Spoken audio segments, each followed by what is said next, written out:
এমপিরা সব কোথায় গেল, মন্ত্রীরা সব কোথায় কাকা, তাদের সারা দেশটা এখন লাগে ফাঁকা ফাঁকা। পালাবো না, প্রয়োজন হলে ফখরুলের বাসায় গিয়ে উঠবো, ঠাকুর বাসা আছে না। পালাবে না পালাবে না, যাই না তবু দেখা, পালাবে না পালাবে না, যাই না তবু দেখা। তাদের সারা দেশটা এখন লাগে ফাঁকা ফাঁকা, ওদের সারা দেশটা এখন লাগে ফাঁকা ফাঁকা। আইন মন্ত্রী আটকে গেল আইনেরই ফাঁকে, দাড়ি ছাড়া দরবেশের ভণ্ড ভণ্ড লাগে। আইন মন্ত্রী আটকে গেল আইনেরই ফাঁকে, দাড়ি ছাড়া দরবেশের ভণ্ড ভণ্ড লাগে। শুনছি কত নেতা নেত্রী খাইতেছে ভাই ডান্ডা, বিচারপতি কালামানিকের ফাটি ডান্ডা। পলকের ঝলক গেল, পলকের ঝলক গেল থামিয়ে নেটের চাকা। তাদের সারা দেশটা এখন লাগে ফাঁকা ফাঁকা, ওদের সারা দেশটা এখন লাগে ফাঁকা ফাঁকা। কই গেল সেই সংসদেতে মমতাজের গান, কোথায় গেল হযরত বালা শামীম ওসমান। কই গেল সেই সংসদেতে মমতাজের গান, কোথায় গেল হযরত বালা শামীম ওসমান। ইনু মেনন দীপু মনি আছে কারাগারে, বাপ করিলেও পাপ কখনো ছাড়ে কি আর তারে।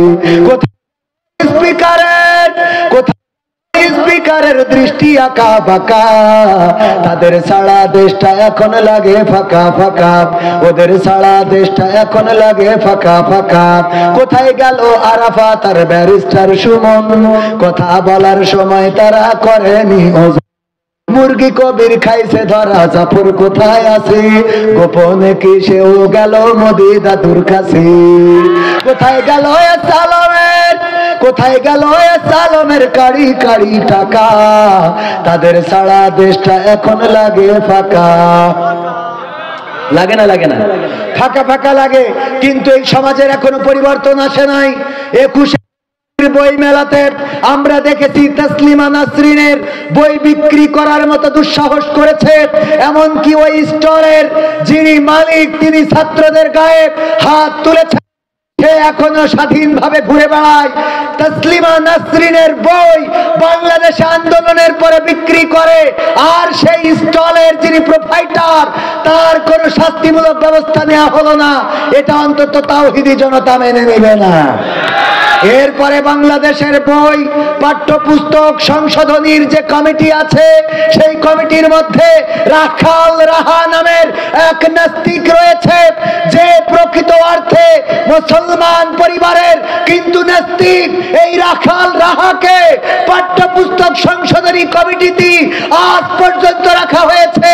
তাওহীদি জনতা এই রাখাল রাহাকে পাঠ্যপুস্তকের সাথে যদি সম্পৃক্ত রাখে, তাওহীদি জনতা মেনে নিবে না।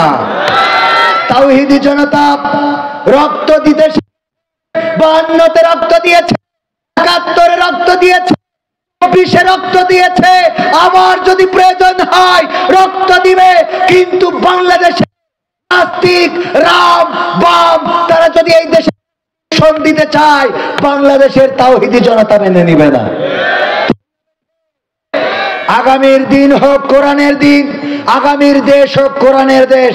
আমরা ব্রিটিশ দেখেছি, আমরা পাকিস্তানিদের শাসন দেখেছি, আমরা বিএনপি জামাত আওয়ামী লীগ যৌথ সবার শাসন, কিন্তু এই শাসনগুলোতে আমরা দেখেছি কোরআনের অনুপস্থিতি।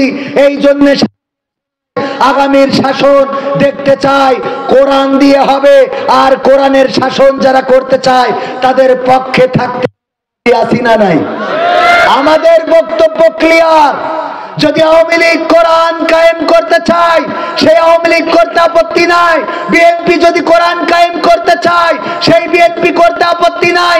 কিন্তু জামাতে ইসলাম যদি কোরআনের বিপক্ষে দাঁড়ায়, ইসলামের বিরোধিতা করতে আমাদের কোনো আপত্তি নাই। আমার কথার সাথে কারা কারা একমত দেখতে চায়?